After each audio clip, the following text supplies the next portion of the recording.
Oi, Walter. Oi, Ronaldo. Oi, Emily. Tudo bom?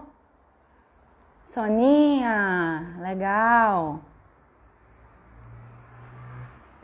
Eu não vou demorar muito para fazer uma introdução bacana, né?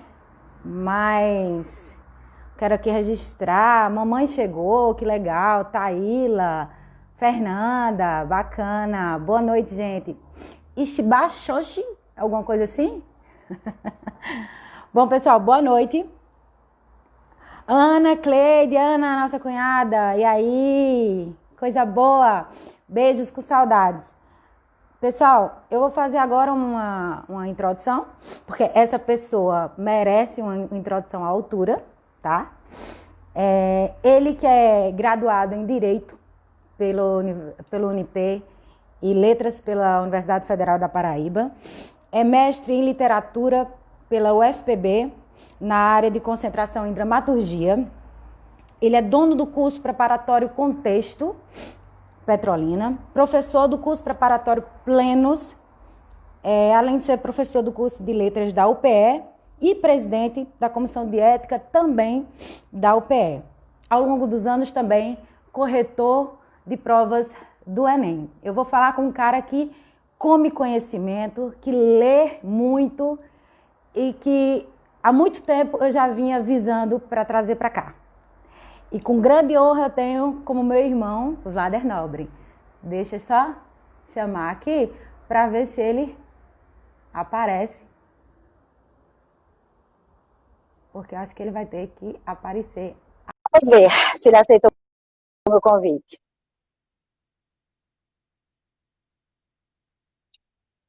E aí, Adele? Olá, Salve, everybody! salve! E aí, como é que tá tudo? Tô vendo que a parentada tá toda Tudo. aqui.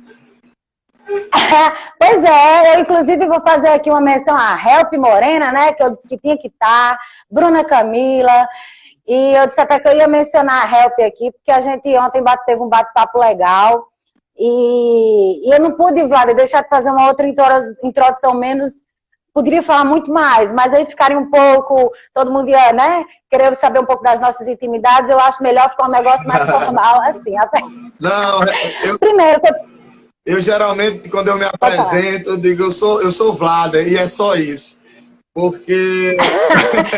Você é gigante, Não, já falei, já me declarei sua fã. mas é por isso mesmo. Eu acho que cada um traz em sua bagagem as experiências de mundo, de vida, de leitura, né?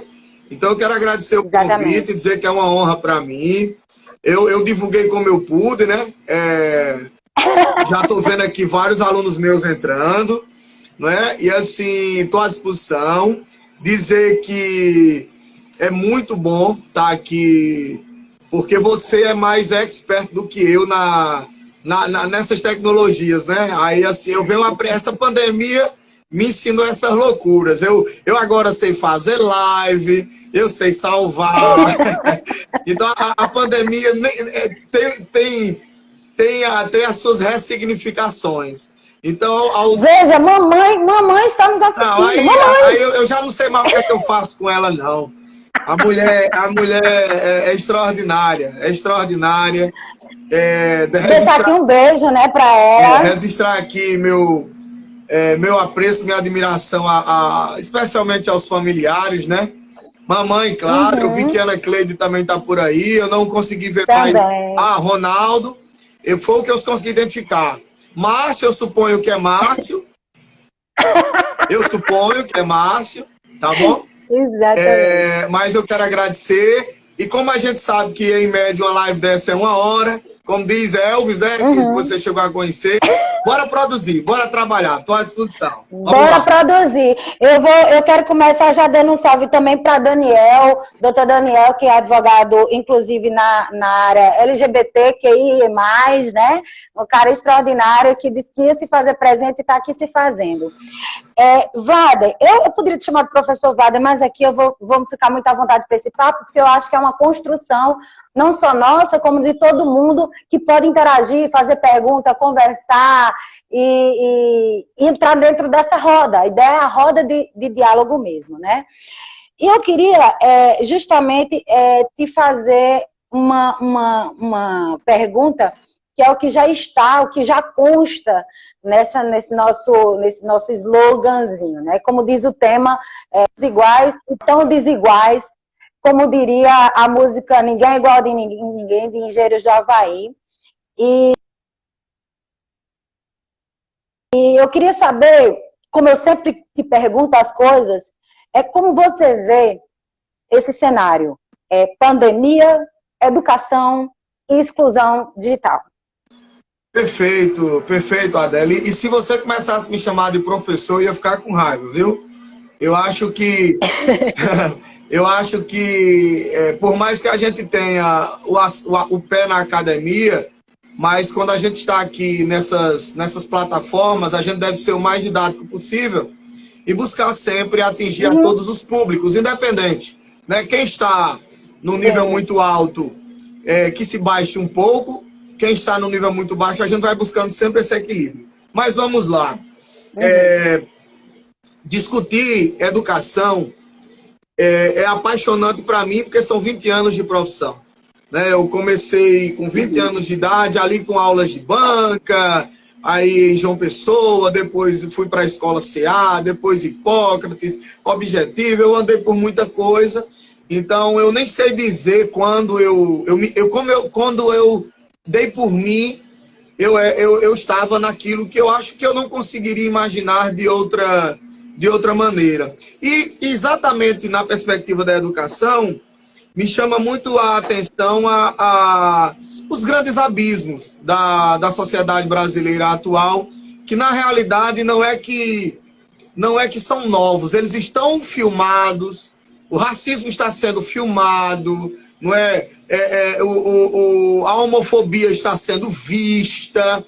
Então, assim, Milor Fernandes, né, acho fantástico, ele tem muitos aforismos, e um deles é: o Brasil tem um imenso passado pela frente. Né? A gente precisa realmente exorcizar alguns elementos históricos que ainda se fazem presente em nossa sociedade. E na educação, sobremaneira, é de fato onde tudo isso faz sentido. Por exemplo, quem é o estudante secundarista, né, o estudante do ensino médio de rede privada, pouco teve interrupção com relação às aulas. Quase que imediatamente, ou 5, 10 dias depois, a gente partiu para o remoto, que alguns chamam de EAD, mas é o sistema remoto. Aí alguns devem dizer: todo mundo tem acesso. Acesso à conectividade de qualidade, né? Não é para todo mundo. Você vai ver que eu e você, a gente tem uma boa internet, e uma hora ou outra vai bugar, uma hora ou outra pode dar um delay, uma hora ou outra pode travar, porque é típico do Wi-Fi, nem sempre nós temos essa segurança. Mas posso te dizer, seguramente, que aproximadamente 64%, está aí na casa dos 60% dos estudantes brasileiros não tem um acesso satisfatório à internet. O que dirá a um plano regular de telefonia que dê acesso a um número, né, a um plano para ele poder navegar. Há escolas que não ofereceram nenhum suporte, escolas públicas. Então, assim, eu vou concordar com o finado, que ele não morreu, mas para mim, há muito tempo, que é o Ventralbe. Né? Ventralbe que o Uber leve ele para muito longe, e eu estou nomeando porque realmente a gente tem que assumir posições. Eu acho difícil alguém superar esse péssimo ministro da Educação, acho pouco provável. E olha que eu vivi alguns ministros da Educação, Paulo Renato, Fernando Haddad, mas o do Temer, que esqueci o nome dele agora, mas enfim. Mas ele disse uma coisa que me chamou muita atenção: o Enem não está aqui para reparar injustiças. Eu achei fascinante, porque sabe o ato falho da psicanálise que traz à tona a latência, né? Na realidade, para a elite é isso mesmo, a educação não está aqui para reparar. Né? Aí vem aquelas discussões sobre meritocracia. Então, na minha condição de professor, seja da rede privada, seja da rede pública, a pandemia, ela simplesmente fez, trouxe, evidenciou o abismo, não é? E aumentou. Quer dizer, a erosão ficou maior. Os alunos da rede privada vão estar em disparada, embora se não for a melhor educação, mas eles têm o melhor do que é mediano, né? Entendem isso? Mas da rede pública temos muitos problemas ainda. E assim, esses espaços e essas lives e esses debates, que eles sirvam também para a gente assumir posições, tá? Assumir posições e ocupar o nosso papel, o papel cidadão, o papel cívico. A princípio é isso. Estou à disposição para as suas 429 perguntas. Não, mas o que você falou é extremamente interessante, porque eu não sabia que a exclusão digital, além de ser um grave problema social, a ONU, em 2014, ela diz que isso impedir, a falta de acesso à internet é impedir de gozar de plena cidadania. E aí ela diz exatamente isso, que o acesso à internet é um direito humano do século XXI. Infelizmente, é aquela coisa de que não adianta você ter um computador, né? Você tem que ter um serviço. E não adianta você ter um serviço, você precisa pagar pelo serviço.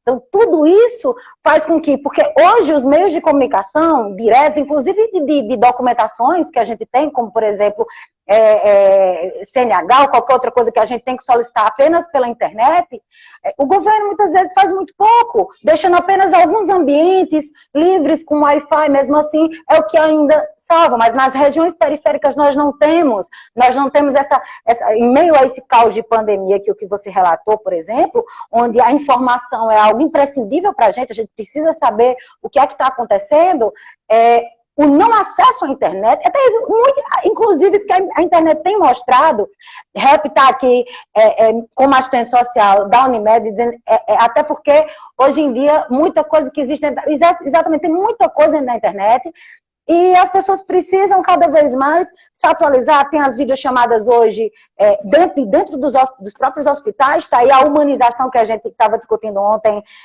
com o Help falando sobre a humanização da saúde, né, nesse âmbito de pandemia.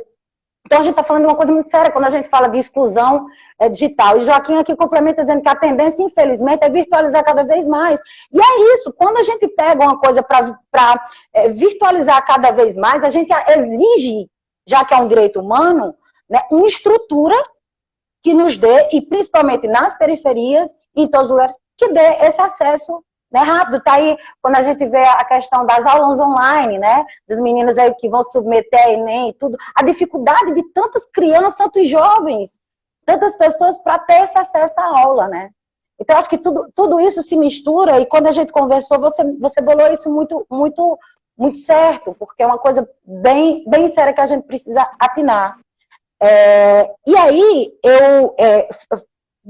a gente, dentro dessas reflexões, tendo em vista já o que você expôs, né, a gente já entrando na temática, né, dos próprios direitos humanos, como a gente diz, né, não tem como não falar em tudo isso que a gente já está falando, se não for com informação, com liberdade, a própria liberdade religiosa, o próprio direito, né, de não sofrer nenhum tipo de discriminação. Está aí o doutor Daniel para nos dizer, né, das diversas vezes que foi chamado ou que foi realmente vítima de alguma discriminação, né, o direito de não ser torturado, porque houve um tempo em que isso era comum, isso era natural, esse controle do Estado, né, em cima disso, e que a gente não pode liberar, e que a gente não pode esquecer, e que a gente tem que ficar vigilante, porque se a gente fecha os olhos e começa a entender que os direitos humanos só funcionam para bandido e que bandido é bandido morto, a gente tem que entender que o Estado, no dia que quiser massacrar a gente, ou morador de rua, qualquer outra pessoa, ele vai fazer, né? Inclusive, Vlad, eu não sei se você viu, ou eu não sei se as pessoas que estão vendo viram, o que hoje saiu a respeito da primeira-dama de São Paulo, quando ela menciona, não sei se vocês viram, deixa aqui nos seus comentários, quando a Bia Dória, né, a primeira-dama de São Paulo, ela diz que não se deve doar marmitas a moradores de rua porque eles gostam de ficar nas ruas. É um atrativo, né? Levando em conta muitas e muitas pessoas que estão na rua sem um pingo de dignidade, chegando a 24 mil pessoas, né, na população de rua, que cresceu dentro de uma pesquisa feita pela Prefeitura desde janeiro, cresceu 53%. Quer dizer, isso eu não sei o que você pensa, o que você tem a dizer sobre isso, mas talvez a gente falar um pouco sobre isso seria bacana. A que ponto chega o ser humano, uma primeira-dama a dizer isso, dentro desses parâmetros de direitos humanos, Estado versus sociedade? Perfeito, Adélio, perfeito. Muitos elementos, mas vamos lá. Ana Cleide falou algo a respeito da uma exclusão que leva a outra exclusão e levando a outra. Do isolamento social, isolamento emocional. Exato, e aí eu falo que você possa, para outras lives suas, discutir um pouco saúde mental em épocas de pandemia. Isso. Tem uma coisa curiosa, você que trabalha especialmente vinculado à perspectiva dos direitos humanos com a OAB, a gente está recluso dentro de casa sem tornozeleira, mas para questões necessárias a gente pode sair. Mas imaginem os apenados, ainda os que não foram julgados, não é? Quer dizer, agora a gente tem uma pequena noção do que é a violência simbólica, mas deixa eu tentar me organizar. Primeiro, eu vou só encerrar a perspectiva da exclusão digital, lembrando um estudioso do assunto, que é o Pierre Levy, que ele diz, basicamente, toda tecnologia cria seus excluídos, só para criar o paralelo. Hoje, quem não tem um bom notebook, uma boa internet cabeada, um bom celular, ele vai se sentir o mesmo que quando do surgimento do código escrito, da escrita, né, que é revolucionário, o analfabeto.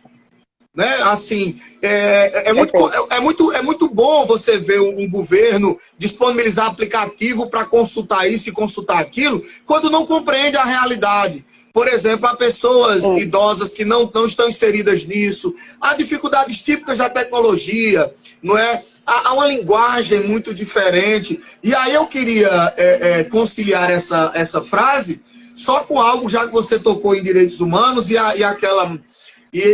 essa falácia de que direitos humanos é para bandido, né?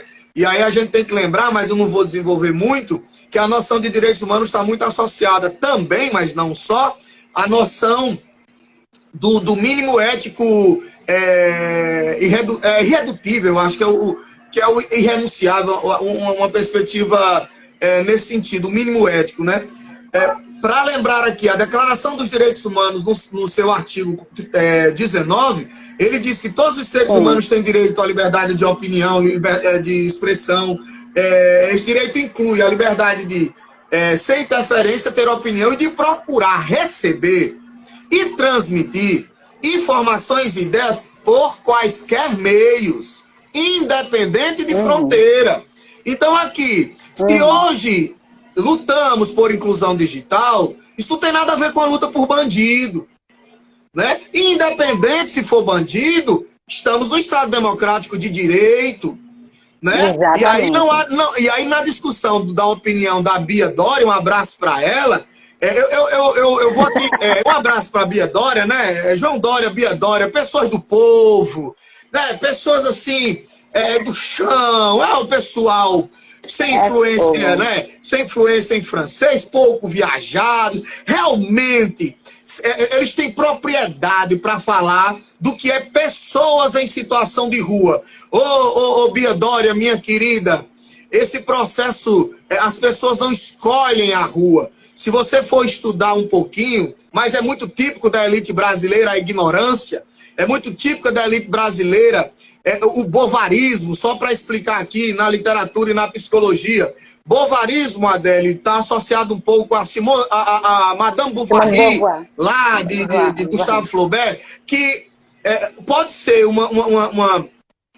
problema de personalidade da pessoa querer ser outra sem sem a si mesmo, mas no nosso caso, da sociedade brasileira, nós sempre quisemos ser outros sem nós mesmos. Deixa eu dar um exemplo bem básico sobre isso. A gente sempre quis ser a França no século XIX, ser a Inglaterra no século XIX, sem superar a escravidão.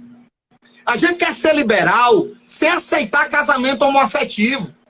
A gente quer defender liberalismo sem fazer uma coisa elementar do liberalismo. Isso está lá em Adam Smith, que não é possível liberalismo econômico sem as liberdades individuais garantidas e preservadas. Então a gente quer posar de liberal sem ser liberal, posar de humanista sem ser humanista. Então, na fala da Bia Dória, só está gravado o que a elite brasileira sempre pensa e sempre pensou. Sabe aquele caso que eu acredito que você vai falar, porque nas prévias você tocou? Sabe aquele caso de uma madame fazendo as unhas e de certo modo, negligência... E a secretária com a sua cachorrinha passeando. Olha que versão legal. O filho sem a mãe porque a mãe tá com a cachorra. Então, o animal doméstico... Não é desmerecendo os animais, porque a Thaisa tá aí, amiga minha, é presidente da Comissão de Animais, mas não tem nada a ver, mas é justamente o contexto que traz, quer dizer, como que as coisas, né, na verdade, um deveria estar cuidando do outro e vice-versa, isso não ocorre por uma desigualdade social. O episódio ele é muito simbólico. O episódio é muito simbólico. Não havia creche para o Miguel. Olha a questão como isso está tudo em educação e direitos humanos. Se houvesse creche para o menino, ele não estaria ali. Os trabalhadores brasileiros, esses é que estão expostos à Covid. Esses não têm a escolha de ficar em casa. Não é? Motoristas de ônibus, os motoboys que acabaram de fazer uma manifestação, né?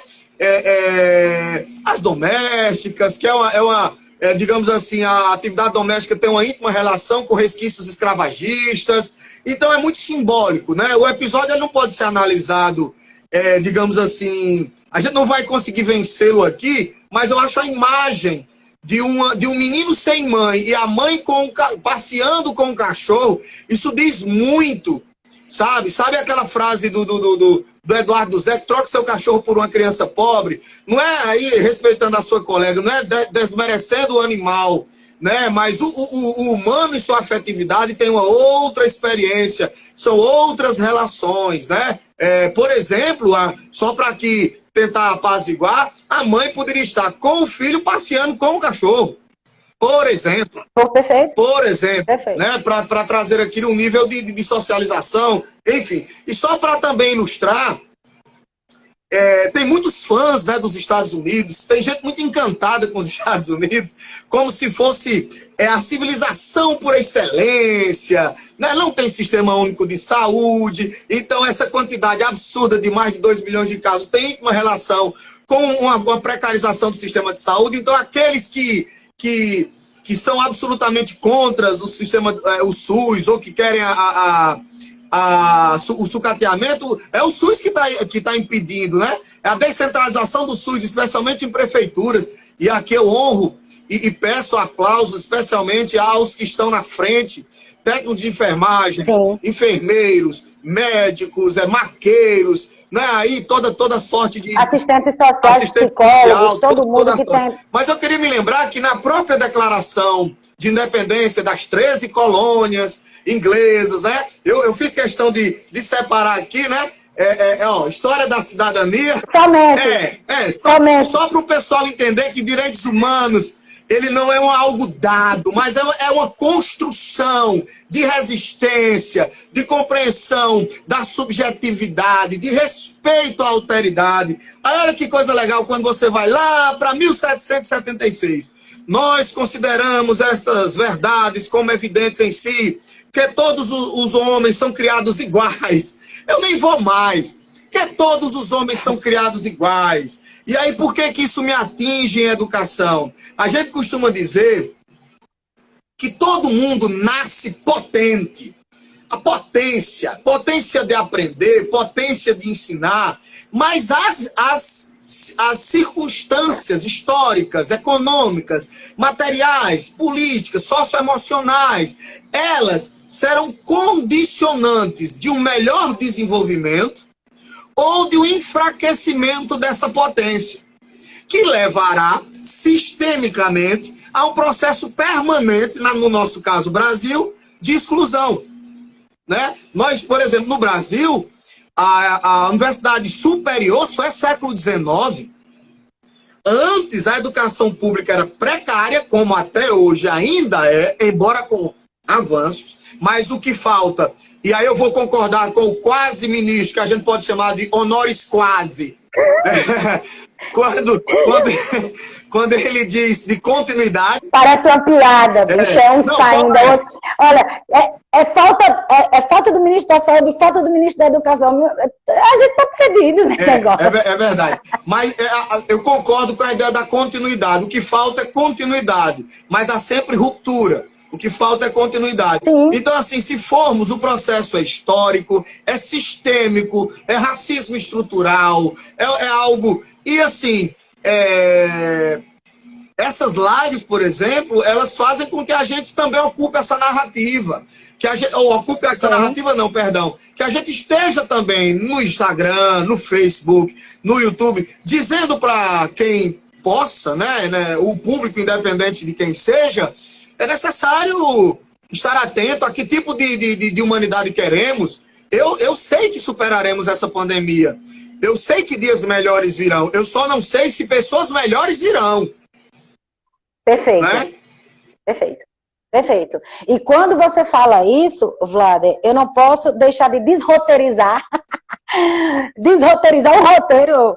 E assim, dizer que ontem, não sei se Help está por aqui ainda, mas é só para entrar um pouco nisso que você falou, né?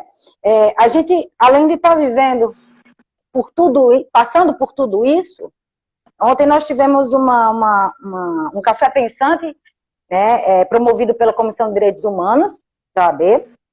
Foi convidado um advogado muito entendido em direito médico, né? A Help, que também está nessa linha de frente, e um enfermeiro também na linha de frente perfeitamente. E o que a gente pôde ver sobre a questão da humanização da saúde, nesses profissionais, está aqui já dizendo oi, como, né, a gente estava questionando como é que esses profissionais ainda estavam ali sorrindo, com tantos óbitos chegando, tantos óbitos. Help até mencionou, o enfermeiro também mencionou, poxa, pessoas que entram pelo hospital, conversam conosco e daqui a pouco não está mais. E que a família, muitas vezes em desespero, na hora que ela vai fazer o acolhimento, ainda olha e diz assim, você acha normal, mas não sabe que ela, enquanto profissional, desaba. Né? E desaba. E quando a gente falou isso, a gente falou sobre como a gente, pessoa, anda coisificado no meio dessa pandemia. Como as pessoas estão tratando outras dentro desses confinamentos, hospitais, mas como coisas. Como esses profissionais de linha de frente estão lidando com isso, porque Help é humana, o Ari é humano, o Dr. Rafael é humano, mas e os outros? Tanto que a gente questionou, quem está humanizando? Não, a gente tem um momento, a gente tem um tempo, a gente criou esse tempo e tal, né? Então, o que eu vejo é assim, além entre essa seara da falta de humanização com os profissionais de saúde, assim, especificamente com os profissionais de saúde, um trabalho com as pessoas que são recebidas por esses profissionais de saúde, porque se esses profissionais de saúde não estiverem humanizados, como é que a gente pode ver? Porque as famílias estão com as mãos na cabeça, todo mundo pedindo informação do seu ente querido, ninguém consegue ver, o TI Covid não tem visita, né? Então fica aquele desespero, o que é que meu pai está tomando, o que é que não está tomando, meu Deus, foi entubado, ai meu Deus. Então ninguém sabe, quer dizer, muitas vezes como você disse, é uma internet que salva.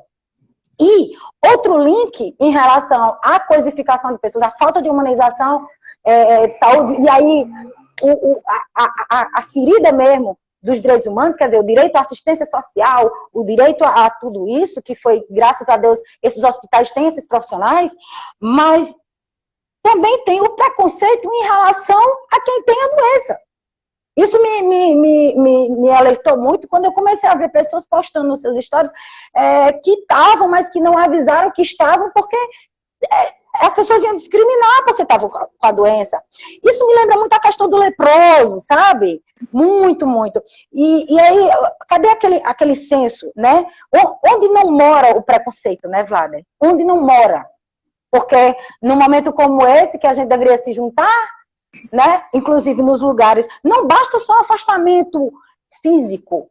A gente tem, desde o início, a falta de solidariedade, e está aqui, as máscaras caindo, como a empatia que muitas pessoas lá fora, quando tudo isso começou, entravam no supermercado, não tinha nada. Não tinha nada. Ninguém pensava no outro, todo mundo pensava em estocar comida para dentro de casa, porque é o outro que se vai, né? Então, isso me chama muita atenção. Help que comenta que as pessoas têm medo de falar com quem já teve Covid, né? Então, quando na verdade eu preciso saber para eu também me cuidar, para eu também, né, ter informação. E tá virando medo, não só o medo do pânico que a gente falou uma vez, né, como essa falta de solidariedade. Eu estou notando as pessoas cada vez mais ríspidas com as outras, porque dizem, olha, é 1,5 m, e você está 1,30 m, suponhamos, no mercado, né? E você não tem noção, você não tem fita métrica. Mas é justamente isso. A gente vê, numa questão de prédio, por exemplo, né, o que custa um morador ir ali, prestar sua solidariedade, passar uma carta para cada um e tal. Não, as pessoas estão cada vez mais brigando porque não aguentam mais. Então, fora essa falta de liberdade que a gente já tem, né, como isso tudo, como essa pandemia, é isso que você, quando você fala de ter medo do que vai vir, do que as pessoas, de como as pessoas vão se apresentar, porque a gente sabe que vem uma mudança, mas a gente não sabe que mudança é essa. É isso, né? Eu tenho receio dessa desumanização. Eu tenho receio disso que a Bia Dória colocou, esse crescimento, sabe, de violação mesmo. E aí eu queria, né, fazer esse link com a tua fala, porque isso me deixa extremamente estarrecida. Eu acho que a gente deveria prestar solidariedade, bater palma todo dia para os profissionais de saúde, sejam eles salvando vidas ou não, né? E tendo pessoas, psicólogos ali, ao lado deles também, online, ou qualquer coisa, sendo pago pelos próprios hospitais, privados ou públicos, que a gente sabe que tem essa diferença. E é isso, eu não sei o que você pensa, o que você teria a complementar, mas isso, né, além do distanciamento, não como a Ana Cleide colocou, não é um distanciamento só físico, né, é um distanciamento emocional, eu não estou mais nem aí para o outro, sabe, e não é só, as máscaras caem, né? As máscaras caíram, aquilo que a gente vem conversando. O Brasil, ele precisa se olhar no espelho e se encarar. Embora eu fico muito chateado quando eu vejo pessoas sem usar máscara, eu inclusive já interferi em algum momento, mas assim, aí eu vou falar trazer um pouco para a educação, para dar educação a gente ir para essas perspectivas. Mas o que é que eu posso exigir do ignorante se ele não foi ensinado a saber? Então, é mais ou menos, eu vou criar uma equivalência do que basicamente acontece na medicina brasileira.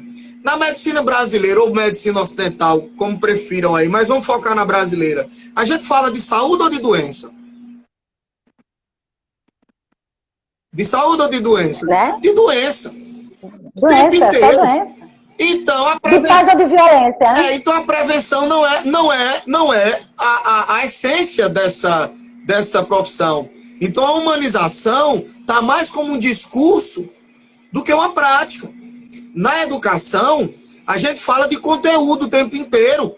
A gente fala de cumprir os 200 dias letivos, mas a gente se esquece de qual é o indivíduo que eu quero na ponta desse processo. Aí eu preciso fazer aqui uma homenagem, né, ao falecido jornalista e escritor Gilberto Dimenstein, no seu livro, e aí faço o convite a todos que se puderem baixar, ele é muito fácil de ser encontrado, cidadão de papel, quando ele fala que a cidadania no Brasil ela é garantida, ela é efetivada, há inúmeros ordenamentos, né, há inúmeras leis, a própria Constituição, que traz isso como elemento central, mas ela não é efetivada, não é? E aí, como eu posso... A frase dele é: ninguém planta nada se não tiver uma semente. Então, quando você discute falta de empatia, nós estamos discutindo insensibilidade. Se nós estamos discutindo insensibilidade, e aí eu vou aqui brincar com o Machado de Assis, lá em Memórias Póstumas, capítulo, acredito que é o capítulo 4 ou 5, o menino é o pai do homem. Né? Todo adulto, ele foi criança. Então, se eu vejo hoje um adulto resistente, negacionista, avesso à ciência, intransigente, bélico, agressivo, esse homem tóxico, essa personalidade tóxica, eu tenho que olhar para essa cultura machista, opressora, escravagista, homofóbica, sexista, misógina. Mas também eu tenho que me dar conta de que esse processo cultural pode ser transformado. Porque a cultura é dinâmica. E a educação em direitos humanos, acima de tudo, ela vai reconhecer a existência do outro. O reconhecimento da alteridade. E eu quero essa semente.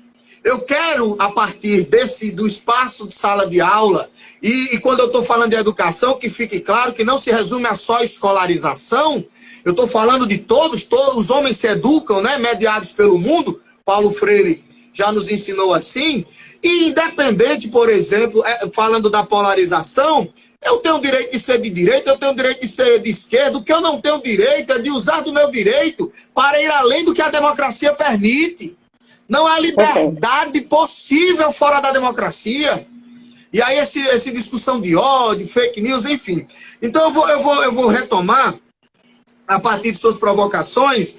Não ensinamos, somos uma sociedade que entre ser ético e esteticamente bonito, prefiro a estética. Entre ser ético e consumidor, prefiro ser consumidor. Entre discutir uma educação que emancipa, reproduzimos uma educação classificatória, excludente, que segrega. Ainda devem ter escolas que separam meninos e meninas por modalidade esportiva. Não é? A gente ainda tem isso manifestado em sala de aula, não é? Esse aspecto da binariedade da sexualidade, né? As discussões de gênero, embora o STF praticamente sentenciou a escola sem partido e outras aberrações e jabuticabas do nosso direito e da nossa sociedade, mas quem está em sala de aula sabe a dificuldade que é debater, por exemplo, o combate à homofobia, porque isso é legitimado em alguns discursos. Então é difícil a gente discutir educação inclusiva quando há notas classificatórias e outdoors botando os meninos nota tanto, nota acolá. Então, quando a gente percebe, por exemplo, no discurso da Bia Dória, ela tá falando de um outro que ela não conhece. Ela está falando de um outro que não é reconhecido por ela em sua humanidade. O mesmo processo do racismo, o negro animalizado, a negra hipersexualizada, a branca idealizada, o negro para o trabalho, a mucama para, né, a mulata para o sexo.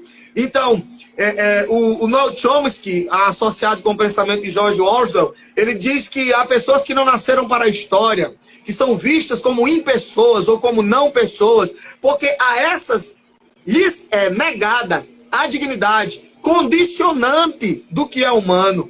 Então, assim, quando a gente fica indignado com essa fala da primeira-dama, que vem a público por essas ferramentas, então entendam, nós não estamos mais machistas, mais racistas ou mais homofóbicos. As coisas estão sendo mais gravadas, mais expostas, mais denunciadas. Mas essa prática, quem vive, você que sabe da minha história, sabe algumas coisas pelas quais eu passei, pela aparência, por quem você anda, e são discussões muito interessantes quando a gente é jogado, é reduzido a um ínfimo de significação, né, a uma inexpressividade humana. Isso é uma dor que não é marcada, é uma dor da alma, né? Eu sou o rebelde do Bob Marley. Então, assim, o que me preocupa, mas ao mesmo tempo não sou tão pessimista, é que estamos falando sobre a educação em direitos humanos. E é uma constante, você sabe da introdução da temática de direitos humanos na grade curricular do direito, um direito que era tão técnico e agora... E como falta... Hã? E ontem, exatamente o que você está falando, eu não peguei direitos humanos. Eu não peguei direitos Eu também humanos. não estudei. Eu estudei direito internacional Você e também. constitucional. Pois é. E o que é mais interessante é que ontem a gente estava conversando também com pessoas de outras, né, enfermagem e tal. O pessoal, não. Também não. Às vezes o que vai humanizar é a ética. É um professor de ética. Mas não também, entendeu? Então, é para também entender que direitos humanos não é só para quem faz o curso de direito, não. Não tem nada a ver. Direitos humanos é inerente a todo ser humano. Perfeito. E está aqui muito simples, páginas simples que você lê e você entende que quantas lutas tiveram para que você tivesse esse direito, o direito que a gente tem hoje, o direito de se expressar como a gente está se expressando, o direito de ser direita ou de esquerda. Eu aprendi com o professor Panda, Inclusive, um amigo meu, que ele diz assim, quando ele fala de privilégios, né, quando ele olha para uma pessoa de privilégio, ele diz, me argumenta, me prova, por que você merece mais? Ele diz que é uma das formas da gente trazer à tona essa problemática, né? E assim, eu me recordei aqui de algo que eu gosto, inclusive digo para os meus alunos, a título de monumento, simbologia, não vou discutir para além disso. O monumento das 4 liberdades, de Franklin Roosevelt, 1941, que ele fala da liberdade de expressão, a liberdade religiosa, a liberdade de viver sem penúria, né? Então a desigualdade social implica em condições para muito aquém, né, do mínimo humano possível. E uma que eu acho fantástica, essa para as mulheres, essa para os homossexuais, os trans, né? O direito de viver sem medo. O direito de viver sem medo. A gente é da cultura do medo. Esse medo, o medo da nossa bandeira ficar vermelha, são 60 mil mortes. Né? São 60 mil mortes. Já passamos de 1.500.000. Né? Fora as mortes dessas sementes na educação. Engenheiros, professores. Fora as mortes de periferia que não são contabilizadas. Né? Então, negros que não são contabilizados. Só linkando tudo, né? Essa brincadeira de educação e direitos humanos todos iguais e tão desiguais, claro, o Engenheiros do Havaí é a nossa grande referência, né? Todos iguais, mas uns mais iguais que os outros, mas o Gessinger, ele extrai essa ideia do livro Revolução dos Bichos, né? Que ele diz, todos os animais são iguais, mas uns são mais iguais que os outros. É o burro, o Benjamin, que vai lá e puxa o móvel e localiza. Todos iguais e tão desiguais. Se todos têm direitos iguais, por que tão desiguais? E aí fica esse jogo interessante, todos iguais, tão desiguais, né? É muito emblemático. E assim, eu não tenho... Ninguém é igual a ninguém, né? Ninguém é igual a ninguém. E eu não tenho aqui nenhuma pretensão de ser pessimista, muito pelo contrário, senão eu não seria professor. Professor pessimista vai ensinar a semear o quê? O que eu estou convidando é a transformação possível. Assim como eu fui educado na cultura machista, minhas filhas podem ser educadas para a não violência, para o reconhecimento da integridade do outro, para a aceitação do outro, para o acolhimento. Eu prefiro 1000 vezes acolhimento do que a palavra tolerar. Tolerar parece que eu te suporto. Acolher eu permito que você seja quem você é, não é? Então aqui fica meu apelo, que quem sabe a gente todos, né, independente de raça, cor, crença, independente de orientação sexual, independente, as pessoas têm o direito de viver sem medo. Mulheres possam sair de casa com quaisquer roupas, e não é que as pessoas não possam desejar, que fique no desejo. Para além disso, não Não é uma vez. Que fique no campo das Fique ideias. no campo das ideias, a literatura é feita da sublimação. O que não falta é o povo falando de sexo que a gente pensa que eles não estão falando, viu, Cazuza? Pro dia nascer feliz, viu, Cazuza? Que fique no campo das ideias. Entendeu? Mas pode dizer que o que eu falei foi demais. Não, mamãe disse o seguinte, que é preciso muito fôlego como esse de vocês para adentrarem uma seara tão incompreendida como a dos direitos humanos em um país em que a educação emancipatória chega a ser vista como de alta periculosidade. Só lembrando que mamãe fala do nosso fôlego, mas que a mulher já teve muito fôlego para batalhar por muitos direitos, que hoje a gente goza dele, e ainda tem mais fôlego para continuar ensinando. Então, mamãe, acho que está explicada a questão do fôlego da gente. É uma questão genética, se você puder complementar. Que mamãe é doutora mesmo, ela não é honoris quase, não. Eu não sei se ela recebeu o convite de ser ministra da Educação, mas ela não mentiu no currículo dela, não. E ela que conclui que a base dos direitos humanos chama-se dignidade. E dignidade se resume num ato simples, tão conhecido, mas pouco respeitado, que é não a humilhação. Perfeito, né? Perfeito. Adriane, e quando a gente fala... Eu queria só para fechar, e eu quero que você fale bem muito agora, viu? É que há 5 princípios de educação inclusiva, eu acho isso lindo. Isso é lei no Brasil, isso é convenção internacional. Toda pessoa tem o direito de acesso à educação, toda pessoa aprende, eu vim saber disso. Sabe aquelas piadas de professores? Ah, menino burro, toda criança aprende, toda pessoa aprende. O processo de aprendizagem de cada pessoa é singular. Cada um tem sua subjetividade. Se o professor vier com música, vai me encantar. Se vier com número, eu vou correr. Porque Vlader é Vlader. Caetano Veloso já dizia, né? Cada um sabe a dor e a delícia de ser o que é. Né? O convívio no ambiente escolar beneficia todos. A diversidade, sejam alunos considerados normais ou alunos especiais, porque tem alguma deficiência, esse convívio só nos ajuda a compreender que o outro sou eu do outro lado. E, por fim, a educação inclusiva não é só para quem precisa dela. A educação inclusiva interessa a todos. Racismo não é um problema do racista. Racismo é um problema de todos. Machismo não é um problema do machista. Machismo é um problema de todos. Agora eu quero que você fale bem muito e se ligue na hora que a gente tá perto. Não, bom, você já falou tudo, né? Mas me lembrou também quando você fala da questão da educação em direitos humanos, né, do quanto é importante a gente trazer à tona também a diferenciação da nossa educação para a educação indígena, por exemplo. Né? Isso a gente conversou ano passado, né, quando eu passei, né, e aí a gente vai na prática, né, os direitos humanos, a gente diz, não adianta você saber todos os artigos dos direitos humanos e você não usar na prática, não. Era justamente como o MEC trata, né, como o MEC diferencia o negro, o índio, eu vi a pessoa de baixa renda, eu vi a dificuldade que sabe? A burocracia é gigante, e como na hora eu pensei, poxa, a gente passa a perceber que o índio demora a aprender uma coisa logo que entra na universidade, porque sai da sua aldeia para ir para um ambiente universitário e demora assim, um tempo para atingir boas notas e a própria convivência com os demais.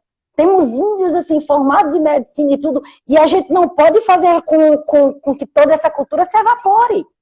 Não se pode. E isso foi conversado, inclusive, com Margarete, né, e reitora, e ela fala muito, né, a gente não quer evasão. E o que foi que a gente viu, né, com o ex-ministro da educação, a questão de cotas, enfim.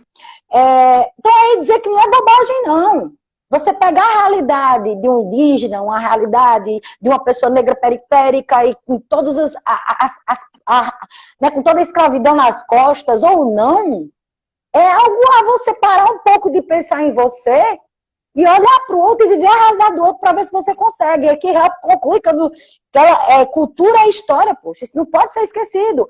Né? Então, quando as pessoas vêm dizer, ei, é dos direitos humanos, eu digo com muito orgulho. Agora, é pedir para que leiam. Não adianta dizer, é porque eu já sei o que é, porque eu liguei a TV. Não.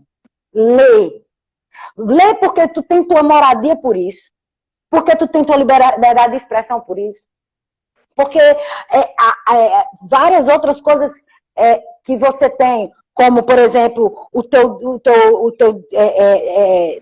direito de ter um julgamento justo, de não ter uma arbitrariedade, né?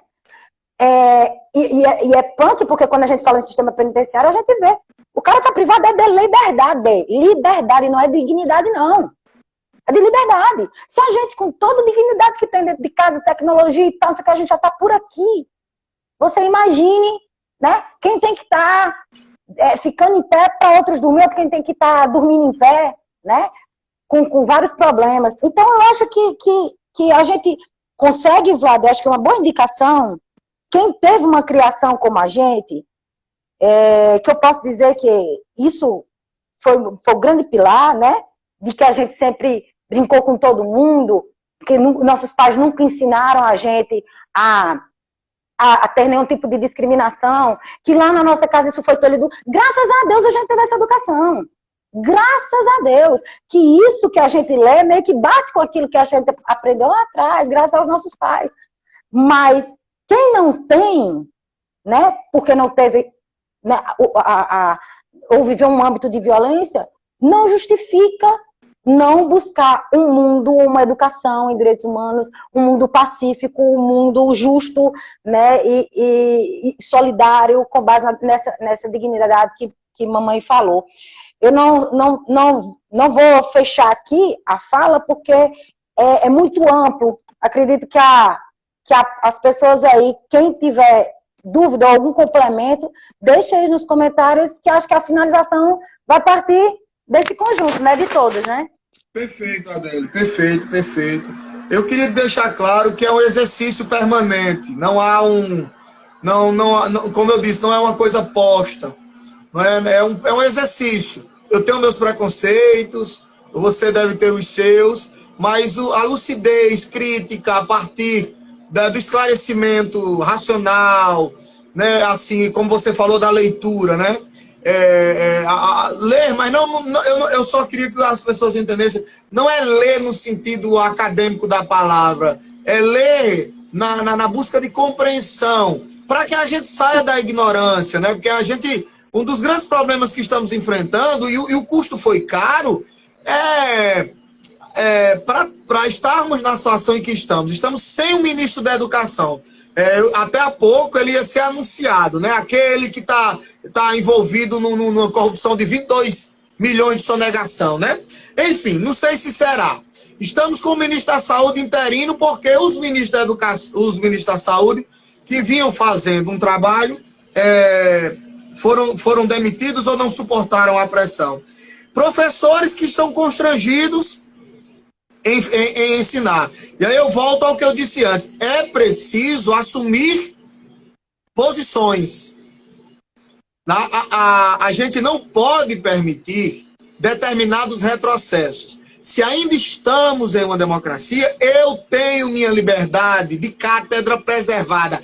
Eu posso sim debater homofobia, e isso é amparado por lei. Aliás, há nos temas transversais reflexões para que se debata exatamente questões sobre orientação sexual.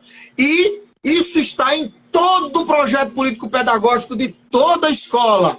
O respeito aos direitos humanos, a proteção da criança como sujeito de direitos e deveres. E aí, como Maria Célia, também chamada de mamãe, ela falou da dignidade da pessoa humana. E aí eu vou me lembrar de discussões com ela. Quem é que não sabe o que é dignidade? É só se lembrar do que é humilhação. Quando você se lembrar do que é humilhação, a dignidade é o seu oposto. Quando a gente se sente que a gente é respeitado, não quer dizer necessariamente que vão concordar, mas respeitado, né? Aquilo que Immanuel Kant chamou de exercício público da razão. Discorde de mim, mas me deixe vivo. Discorde de mim, mas não me mate por ser quem eu sou. Não se case comigo, não pedi tua mão em casamento. mas me deixe casar, né? Entende a ideia de que somos ímpares, somos diferentes, né? Drummond diz que todo ser humano é um estranho ímpar. Eu concordo muito com isso. Somos ímpares, né? Mas, assim, os direitos humanos é aquilo que nos nivela para que haja um reconhecimento da dignidade de cada um de nós. Aquilo é basicamente, não faça com o outro que você não quer que seja feito com você. Respeita. E isso tem que ser trabalhado na sala de aula, tem que ser trabalhado na sala de jantar. As pessoas na sala de jantar preocupadas em nascer e viver, elas precisam debater este mundo, o que queremos, porque melhorando o mundo para todo mundo, melhora o meu mundo. Melhorando o mundo para todo mundo, melhora meu mundo. Isso é óbvio. Ninguém melhora esse mundo fazendo do mundo dos outros um inferno. Ninguém. E aí eu queria encerrar para você finalizar. Primeiro agradecer mais uma vez, dizer que estou à disposição para qualquer outra, né? Dizer que isso aqui digamos assim, oh meu Deus, como é o nome? Parente sendo empregado. Bate-papo de irmão. Não, mas Ah, tá. Nepotismo? Nepotismo. Isso aqui é um nepotismo, mas tá valendo. No Instagram ainda pode. Eu queria só fazer duas citações. Uma que é do Gabriel Garcia Marques. Aprendi que um homem só tem o direito de olhar um outro de cima para baixo para ajudá-lo a levantar-se. Que a Bia Dória, ela entenda que as pessoas de rua, se elas estão em uma situação de inferioridade, o humano, ao identificar naquele outro a humanidade, ele tinha que se curvar e elevar aquele à condição humana. Aí me lembrou Vidas Secas, sabe? Baleia, Fabiano, Cia Vitória, para aqui dizer que eu não falei da literatura, que tudo aqui tem tudo a ver. E para encerrar, por que estamos fazendo tudo isso? Porque você está com seus... a todos que te assistem, enfim. Aí a Madre Teresa de Calcutá tem uma frase que eu gosto muito. O que faço é uma gota no meio do oceano, mas sem ela, o oceano será menor. Obrigado, Adele. Vlad, eu que te agradeço. Agradeço muito a honra de ter me dado essa dobradinha aí. Agradecer a todo mundo que assistiu, que mandou mensagem. Se alguém tiver alguma dúvida, não sei se ainda dá tempo, acho que 1 minuto, 2 minutos, não sei. Manda, tá? A gente está à disposição. E eu quero... deixa essa live salva, pelo amor de Deus, deixa. Cristine também um salve, uma representação de humanização pra gente, né? Cristine, ela deixou aqui uma mensagem dizendo que a vida me deu esses irmãos de presente. Cris, a vida que nos deu você, né, que veio antes, pra gente. Então, é outra representação de humanização. Obrigada, Help, beijo, Cristine. Vlada, mais uma vez. Valeu por tudo. Tem uma dica. Quando tiver acabando, o Instagram aparece aí 30 segundos faltando. Pode ir conversando. Aparece. Pois olha, eu vou pegar aqui, não sei se está tão perto de mim, mas eu acho que tá. Nada mais que o livrinho de mamãe, quando ela dedica o livro que ela fala sobre justiça de proximidade, instrumento de defesa dos direitos humanos para a vítima, ela dedica ao nosso irmão pela humanização da vida dela e da nossa, e ao final ela fala do monge, né, de um trecho do monge executivo, que é de James Hunter, que ele fala assim, desafiar os velhos caminhos requer muito esforço, mas acomodar-se nos paradigmas ultrapassados também. O mundo está mudando tão rapidamente que podemos ficar paralisados se não desafiarmos nossas crenças e paradigmas. É com essa que eu também concluo e deixo toda a minha gratidão, todo o meu agradecimento para você, toda a família, dizer que eu estou com saudade e a gente se encontra, se Deus quiser. Pessoal, mais uma vez, boa noite, obrigada, ótimo final de semana para todo mundo, obrigada para todo mundo que assistiu e interagiu, vou deixar essa live salva. Beijo, Vlada, te amo. Também, te amo, tchau. Tchau, mãe, Tchau. mãe, dinheiro, mãe. Te amo, mãe, beijo.